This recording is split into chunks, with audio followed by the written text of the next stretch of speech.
Chers élèves, bonjour. Ravi de vous retrouver à nouveau pour vous présenter une séance de soutien et d'enrichissement d'orthographe relative aux leçons suivantes. Les mots invariables, l'accord dans le groupe nominal sujet. Tout d'abord, on va commencer par les mots invariables. Qu'est-ce qu'un mot invariable? Un mot invariable s'écrit toujours de la même manière. Il n'a ni genre ni nombre. Il n'a pas de règle particulière pour apprendre son orthographe. Il existe plusieurs catégories de mots invariables. Les prépositions, les conjonctions, les adverbes, etc. Les prépositions. Les prépositions sont des mots invariables qui permettent d'introduire un complément dans la phrase. Nous avons des prépositions de but, de manière, de lieu, de temps et de cause. Les prépositions de but comme pour, en vue de, afin de. Les prépositions de manière comme sans, avec, par, comme, etc. Les prépositions de lieu comme près, dans, à l'intérieur de, entre, à travers, auprès, etc. Les prépositions de temps comme avant, après, dès, depuis, pendant, jusqu'à, durant, etc. Et les prépositions de cause, à cause de, en raison de. Les conjonctions. Ce sont des mots invariables qui permettent de relier deux groupes de mots ou de propositions. Les conjonctions de coordination, comme mais, ou, et, donc, or, ni, car, et les conjonctions de subordination qui permettent de relier une proposition principale à une proposition subordonnée. Les conjonctions de coordination, par exemple, le frère et la sœur sont en colonie de vacances. Là, on a utilisé la conjonction « et ».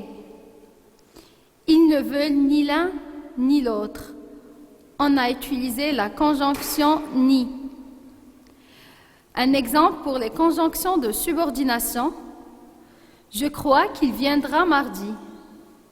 On a utilisé la conjonction que. Et lorsque tu arrives, je pars, on a utilisé lorsque. Les adverbes. L'adverbe est un mot invariable que l'on place à côté d'un verbe, d'un adjectif ou d'un autre adverbe afin d'en modifier, d'en nuancer le sens. Des adverbes indiquant la quantité. Nous avons des adverbes indiquant le temps, des adverbes indiquant la manière. Les adverbes de quantité comme assez, autant, beaucoup, trop, etc. Les adverbes de temps comme déjà, soudain, enfin, bientôt, après, etc. Et des adverbes de manière comme bien, vite, gentiment, maladroitement, très, etc.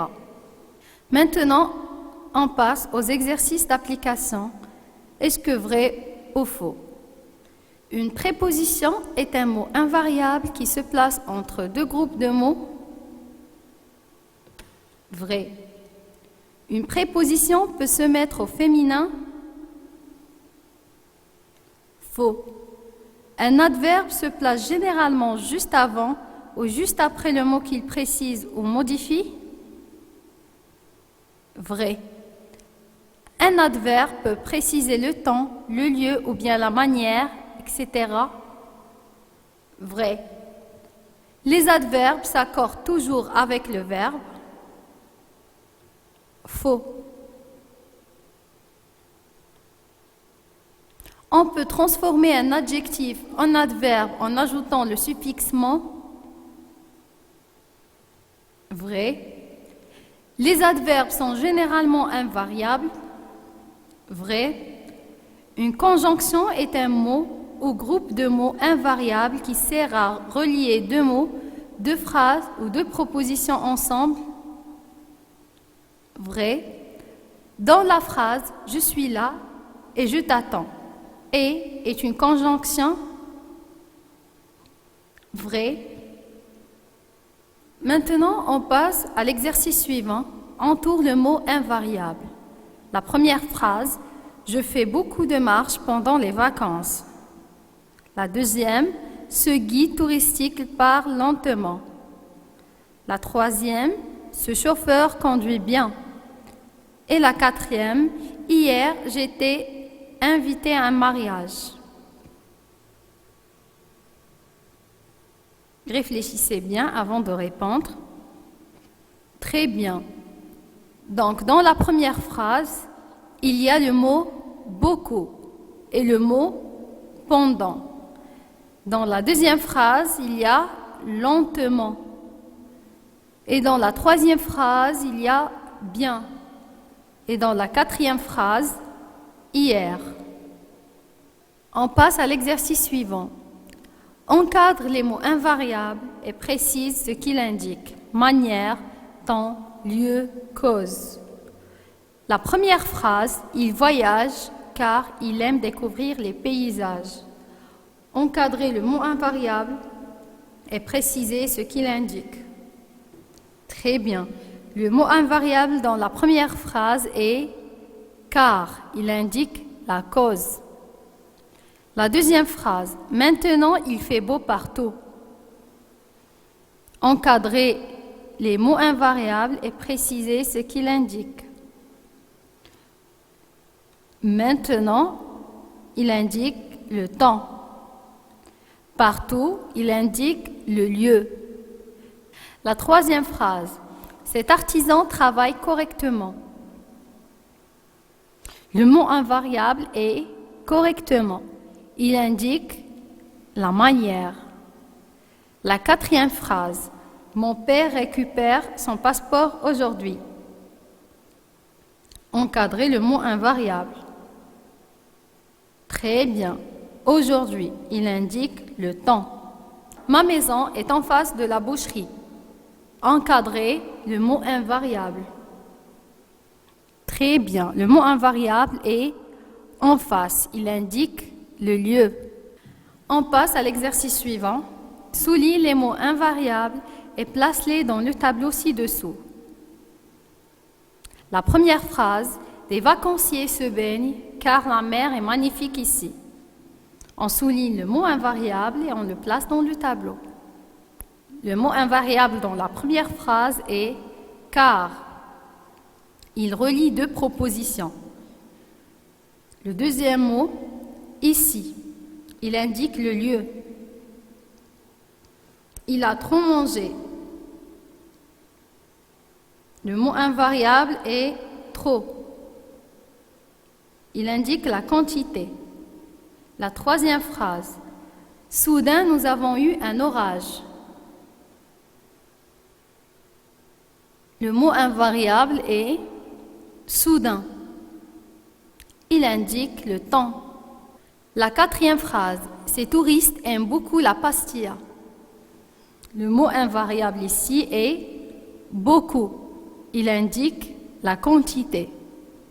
La cinquième phrase. Tu t'installes derrière la statue. On souligne le mot invariable. Très bien. Le mot invariable est derrière. Il indique le lieu. La dernière phrase, lentement, il recule vers la porte. On souligne les mots invariables et on les place dans le tableau. Très bien. Lentement, il indique la manière. Et le deuxième mot est vers. Il indique le lieu. Maintenant, on passe à la leçon suivante. Qu'est-ce qu'un groupe nominal? Le groupe nominal est un ensemble de mots réunis autour d'un nom. Le nom est le mot le plus important et on dit qu'il est le noyau ou le chef de groupe. Dans le groupe nominal, le déterminant et le nom s'accordent entre eux en genre masculin ou féminin et en nombre singulier ou pluriel. On passe au premier exemple. La petite fille. La petite fille, c'est le groupe nominal. La, c'est le déterminant. Petite, c'est l'adjectif. Fille, c'est le noyau. Le groupe nominal, la petite fille. La, le déterminant. Petite, l'adjectif. Fille, le noyau. Le deuxième exemple, une voiture rapide et confortable. Le groupe nominal, une voiture rapide et confortable. Une, le déterminant. Voiture, le noyau. Rapide, l'adjectif. Confortable, l'adjectif. Maintenant, on passe aux exercices d'application. Est-ce vrai ou faux? Le groupe nominal est un ensemble de mots réunis autour d'un nom. Vrai. Dans un groupe nominal, le déterminant est le mot le plus important. Faux. Dans un groupe nominal, le déterminant et le nom ne s'accordent pas entre eux. Faux. La vallée verte, c'est un groupe nominal. Vrai. Le nom d'un groupe nominal s'appelle le noyau ou chef de groupe. Vrai.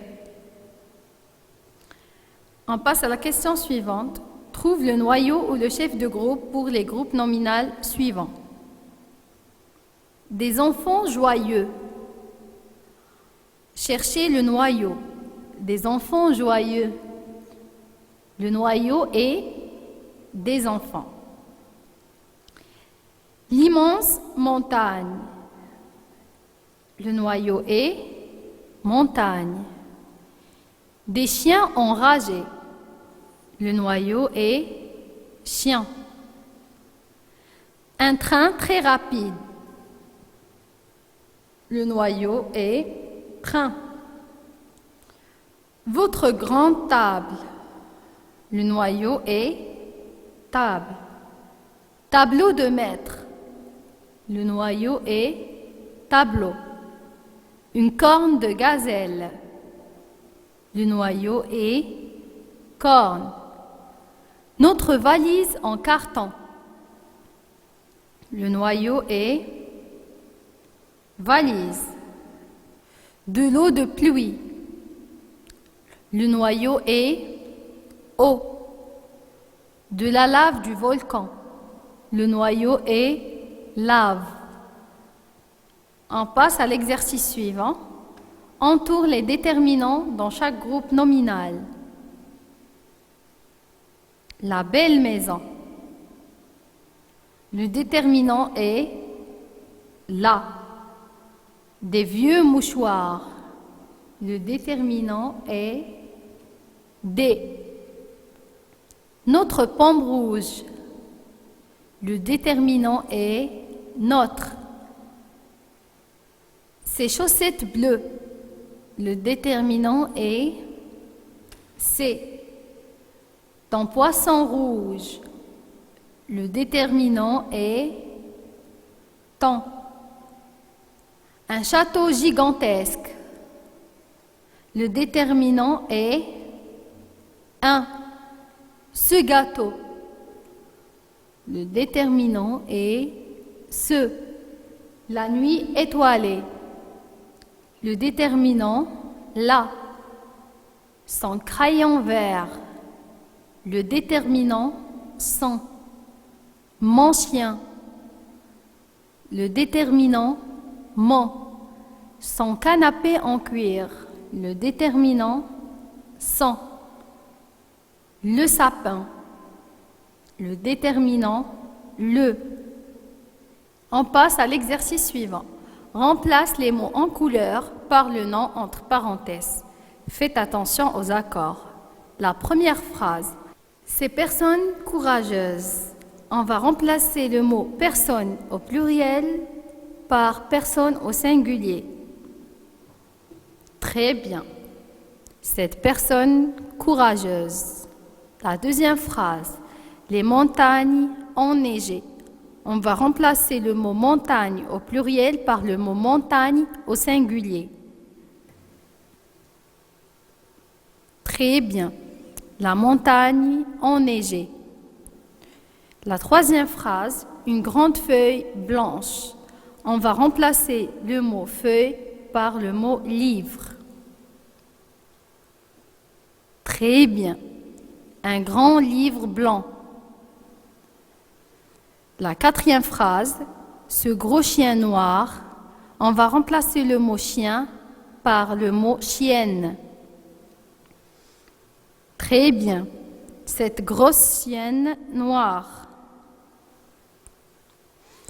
La 5e phrase. Mon film préféré.